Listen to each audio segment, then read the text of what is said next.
Unfiltered by Jade. Jade.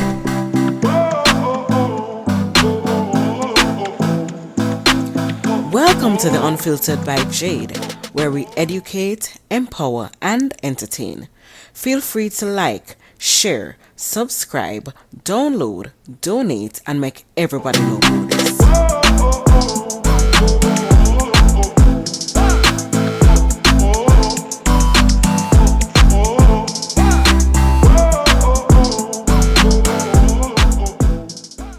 Beats by RB Records.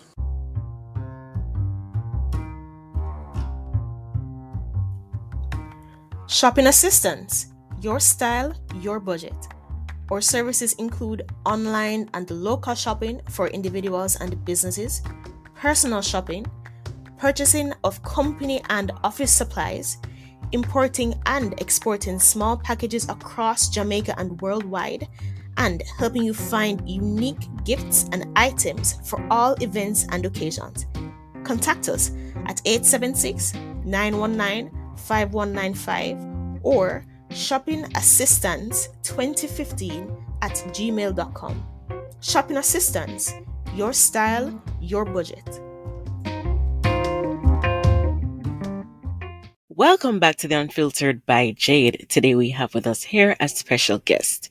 Her name is Dr. Tonia Phanor, and we are going to be speaking about having difficult conversations. Dr. T, she's a communication expert, a speaker, speech coach, an author, and I'm sure she does so much more, but we're going to learn about her today. So, hello, welcome to the Unfiltered podcast. Thank you. It is a pleasure to be on the show. Yes, it's such a pleasure to have you too. I want us to jump into it though.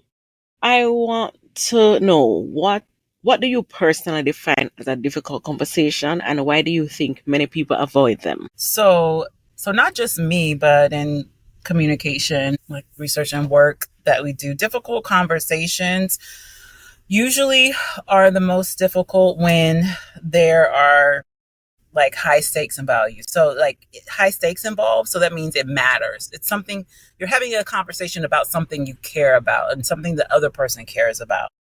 Also, then that you can bring high emotions because you care about it. Then that means, emotions can be strong about the topic. Mm-hmm. And so when you bring that in and you bring two people that have, are not going to be identical in beliefs and feelings, and then you have your own perspectives and stories, then it could be a difficult conversation. Yes. How do you prepare yourself though mentally to have this? Because what do you do? There's all sorts of examples of difficult conversations, and how you can prepare yourself, can vary, but definitely there's some things. So say it's with your family. That's a whole, different situation than it is with a coworker. Yes. Because your coworker, maybe, you may not see them in a year. 10 years from now, it may not matter as much, or it could be with your family, and this is someone obviously you love and care about, and that is going to be in your life for the rest of your life. So it matters how you communicate. It does, yes. And sometimes we're the worst with family. Listen, yep. With strangers. So yes. It's kind of crazy. But how you can begin to prepare yourself is first to have all the information, because I think sometimes we're just going off of assumption.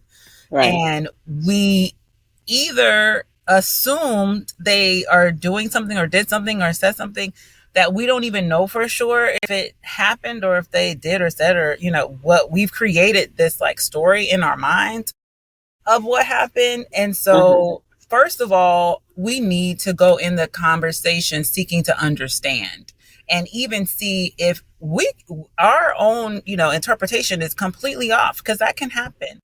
We can misinterpret something and then come in hot. Oh, yes.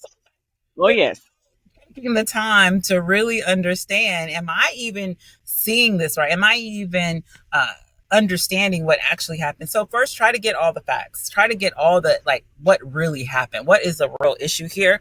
What is the real, conflict or there may not be a conflict once you get the actual story of what happened. And so find out, try to find out information and get the actual story. Then also, if you know what really happened, know yourself and your own triggers and be like, okay, is this something that I am bringing my own story into this because of my past experiences, Yeah. because of my trust issues, Yes, you're right. my trauma, because of my mistreatment in the past? Am I bringing that into this story? Am I feeling emotions or am I feeling offended because of this? So understanding your own story first, starting with yourself and really understand, am I coming into this with my preconceived notions and beliefs that I'm already offended because of, something that happened to me? And it may not be about that person. It may be about me. Not so much of what they did or said, but it triggered something. And so what they did or said triggered something so I'll give you a perfect example of this. So I already told you my husband's from the Caribbean. And so, when Caribbean men talk, it's usually loud and like, it can sound like Yes, it's argumentative. Literally, culturally, that's just a part of the culture. But for me, I had to look at myself and my own triggers. When my dad was very passionate and got loud, and I remember as a child, I'm like, oh, I'm not gonna ever have nobody like talk, like listen, man, listen. Like, so I would automatically, if the volume goes up, then I'm thinking no, but that's my husband's just loud, he's just right. not so triggered by it because I realize that's just him. That's just the way he is. Like, he doesn't know how to be soft. That's just not his personality. And so I don't get so easily offended by it. He's not like being mean when he's like, how you say something does matter, but you have to understand yourself and understand the actual situation. Go ahead.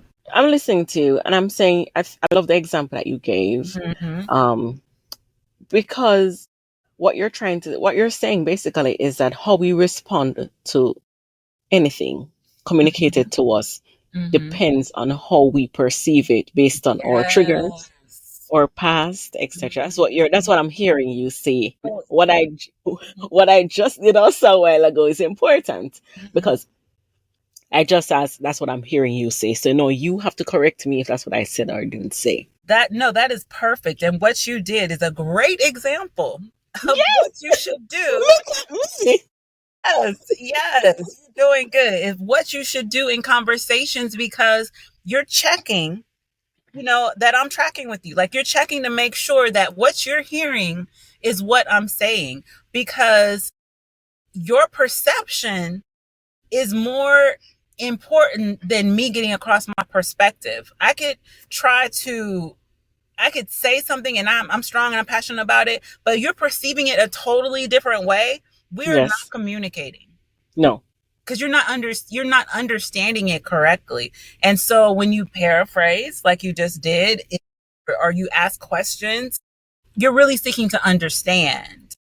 And then actual real communication and shared meaning can take place. The truth is, though, half of the time we don't have time to do it because our mind's already running and we want to respond. That's just the truth. And that is what you have to be very intentional. Don't just listen to respond. Listen to understand what is being said. And understanding is more than just, okay, I hear the words that are coming out of your mouth. Understanding is like, I understand your perspective and how you could feel that way. Even though I may not agree with how you feel that way, but I can understand why you might feel the way you do, looking at it from your perspective. So Dr. Tonia, I've had a friend, right? I have a Mhm. friend who we were having a discussion about communication Mhm. because it's one of the this is a topic, and I've said it to you before we started the recording. I'm learning how to communicate more effectively, right? Mhm. Mhm. So he taught me that if it is that we're talking about something and I don't understand it, we pause and say. Every time I would say something, he would reiterate what I said and then say, "Is that what you meant?" And I was so upset because this conversation is going on too long. And Mhm. why is it that you keep on asking me that? But the conversation, when we had the conversation, it was left where there was nobody upset with each other Mhm. Mhm. and we were calmer. There was no hot headedness happening. Mhm. Mhm. And we were able to agree to disagree. Mhm. And we're able to do it in a more mature way. Mhm. And we're both able to be heard. Yes, So the that's important. communication or the communication strategies, I know you're going to touch on some of them that we can do. Sometimes they're long, but sometimes they're more beneficial because we have to choose Mhm. either do we want peace or do we want to be right? Mhm. And do we want to maintain this relationship? Ah, that's good. I mean, do we want to be right and ruin the relationship and tear down the relationship? Mm. Or do we want to come to an understanding and have a strong relationship? Hmm. So, we have to look at what do we really value. And that's something you can do ahead of time too. What is my goal in this conversation? Like, what do I really want to accomplish? Do I just want to be heard and I just want to be right? Or do I want to be heard? Because everyone wants to be heard, and there's nothing wrong with that. Do I want to be heard, but I also want to strengthen this relationship? Mm. And coming at it with that motivation, that intention, changes how you communicate, changes your tone. It changes because you care about the person, and you don't want to. You're not seeking to offend them. If you just want to be right, you don't care if they're offended because you're right. That's it. But if you really care about the person, it's more than just being right. It's more about helping them to see your perspective as well as to to understand theirs and Mm-hmm. see how you can Mm-hmm. move forward from here. And like you said, it does take sometimes more time and more intentionality, and you can't just either brush things under the rug or rush through them. It actually involves it is kind of it's more work, but Yeah, it it's is. worth it in the end. What are some of the phrases that we Mhm. can use to help diffuse defensiveness when Yes, it is we're deciding to confront a difficult conversation? very good question. So some things, say some phrases to avoid. uh, so when you Oh start boy. talking like either condemning or blaming or shaming the other person, you always do this, you never listen. Like when you start off with it usually doesn't go down good. Well, it goes downhill. It goes downhill from there. Yes, and so try to use words like this is how I feel when this was said, or even like when doesn't mean you can't use you at all, but like not you in a accusatory term, but like Right. when you said this is how I felt, and this is how it made me feel. Or it also you can use terms like we.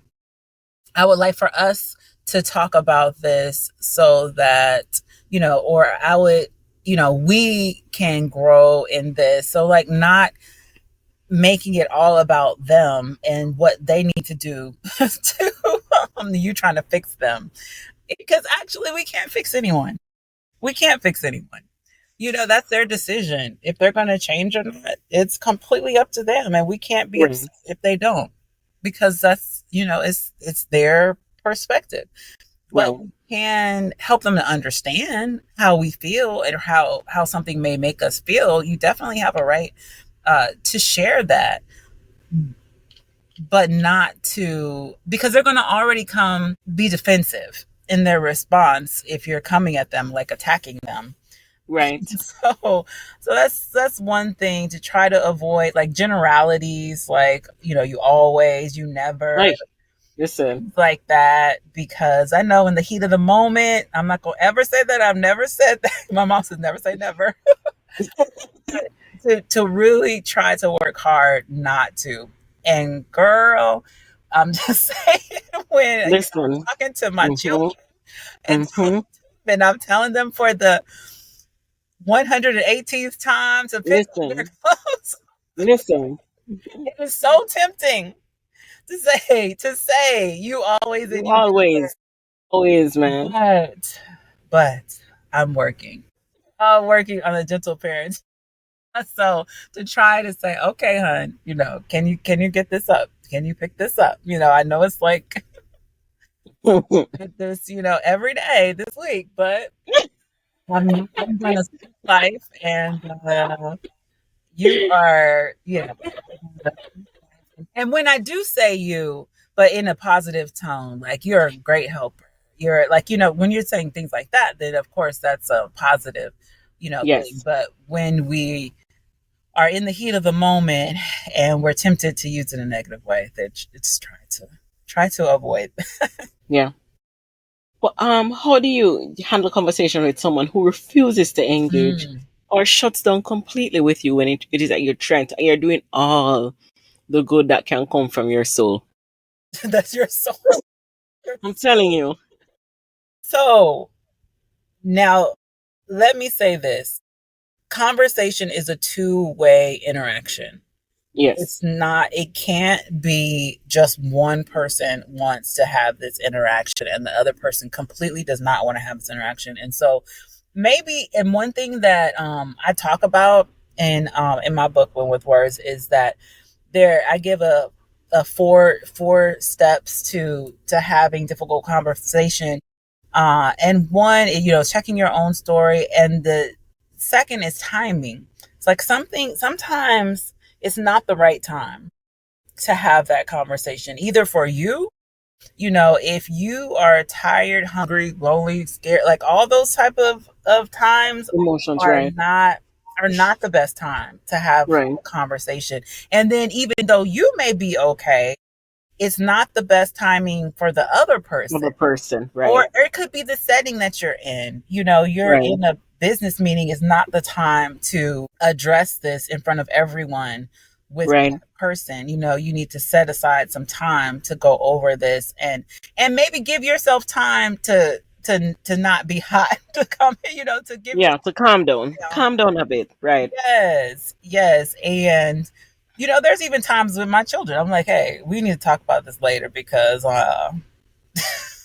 Yeah, you have to do that. You have to do that. yes, Yeah. yes, because you don't want to say or do something that you may regret. So Yep. Oh yes. let me step back. Mm-hmm. So honor that person. Maybe they don't have the capacity to, maybe with everything, I don't know, maybe they're emotionally, it could be physically overwhelmed at that moment. And that's why they're shutting down, as a protection mechanism, because they are like just not able to do that at that moment. So that's where the empathy comes in. You have to understand that not everyone has the same capacity to Mm. be able to address difficult conversations, and possibly because of the way they were raised, everything was swept under the rug, like you didn't address things, and nobody really talks. They don't have the tools to really be able to engage, and they have to learn and they have to grow. And so to try to be patient with that, and understand that you may not be able to have that conversation at this moment, Mm. but possibly, you can get it out, because for your own healing, for your own self, you could write them a letter, whether you give it to them or not. Maybe you just feel like you need to get it out. You need to get it out. And that is important for yourself. And that might give them time to be able to process it. So you can just write it out, and still using those strategies, still not try not to be, whether it's a Right. or really hot, Mm-hmm. but really just share, this is what I was feeling, this is what I'm, and then that way, like, it's like you're writing an email, you're writing something. If it's, if it's looking kind of like, okay, let me reword this. You When can, when you start hitting that keypad yes, when you're hitting it hard. writing, you know, don't write that. Don't write that. Yes, yes. And you could even ask AI, or not sound aggressive. You may want to write something out, or, possibly if schedule another time. I know I can understand this might be a difficult time for you to talk about this, but can we have dinner? Can we talk about maybe this? Yeah, maybe it's a change in environment. Can we, go here, go, something, and have a conversation about this? And if they're still, if they're still apprehensive, or they're still just not wanting to talk about it, then maybe you could write it out, and give them a letter, give them a email or message, or even leave a voicemail. No, voicemail is too short for some of these things.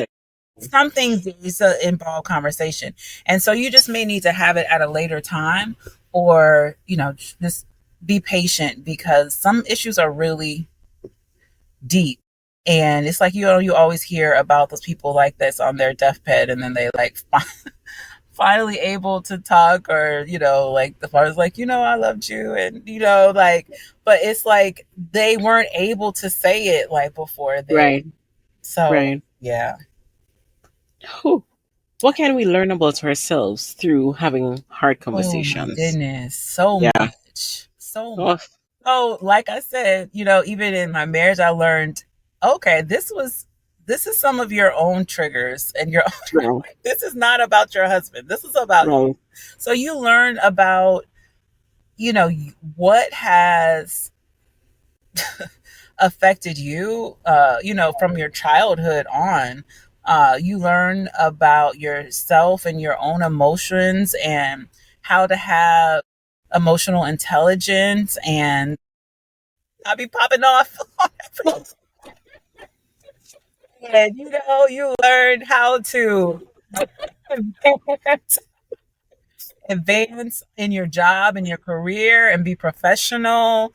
You learn so many things about yourself by being able to address it. And one thing you learn is that, guess what?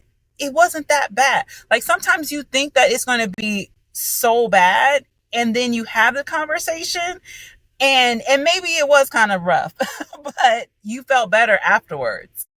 And so yeah, there's so much you learn about yourself, and the fact that you can have these conversations, that you can do Right. it. Right. That's nice. Yes. Yes. I mean, you went in, and your anxieties is top Mm-hmm. notch, because you're gonna have it, but you have to confront it. I like having hard conversations. I Mm-hmm. don't know why. Maybe I need to look into that, but I like having these hard conversations So because that, go ahead. you get to the root of the problems that you're having. I want to be able to sleep, right? Yes. And I can't Yes. sleep if it is that no, we have this looming over us, and no, no, I want to sleep. So can we just talk about it so we can move on? I agree. I completely agree. I'm the type of person that, no, I don't want to brush things under the rug. I want to address this. No. I'm going to talk Mm-hmm. about it. And actually, for good relationships, whether it's like, personal relationships or business, like, if you have these often, then it won't build up and become this big, huge, and then you blow up, because Right. it's like you becoming bitter, and it's Right. festering and festering, and like and then by the time you say something, it just is an explosion. And Yes. so you want to be able to address little things as they happen. So I've heard one, like, I don't know, quote or a story, like, good marriages, they have a, little argument, like, it can have a little argument every day, or disagreement, because then you're like actually expressing how you really feel about something, Yes. Yes. and you're addressing it early on. It's not like, I hate you, not like, this is building up, I'm becoming bitter. You just address it, and you're like, okay, I don't like it when this happens, or I don't like, and you change, and you grow. And so you have to have these ongoing conversations in any relationship. And so I think it's a good thing. But as we are the more confrontational ones, you have to be careful of not, of how you say it, of being patient with people, being empathetic, and not just wanting just to have a conversation, but to really understand and not just seek to respond or be right and Yes. move We have forward. to always remember that. The Yes. goal of any conversation is to come out with everybody okay. Yeah, it's a win-win. Like, I That's the mean, goal. ultimately, that would be great if Some it's a people, win-win. sometimes we're May not not all always going to be happen. okay, right? But we're okay There in the is fact that, win-win. Mhm. yeah, but at least we'll leave and say, okay, we had a conversation. I'm not totally where I need to be, but it's better than thinking about, because, when you don't leave me in my thoughts, right? Mhm, mhm, Don't leave mhm. me to question or to think. Let's just talk Yeah, about it. I agree. So it's better that at least things are spoken about, even if we say, okay, let's pause today and Mhm, let's pick it up again tomorrow. mhm, Because mhm. this part of the conversation is where I'm gonna blow. So let's just pause. I will pick it up tomorrow. Mhm, Sometimes we need to do mhm. that too. But at least start Yes, by having a conversation. very good. Most things can be solved with a conversation. You listen, you're preaching to the masses. Woof. Yes, ma'am. Most things can be solved by having a conversation. So I just need people out there to start having conversations, difficult ones, but have them Mhm, nonetheless. It mhm. helps us and it builds us and it just helps us to grow. That's all it does. It does. It does. Dr. Fanoa, I want to know, where is it that we can find you, your books? Where can we search and look you up? Yes. So I'm at Dr. Tonia Phanor on everything.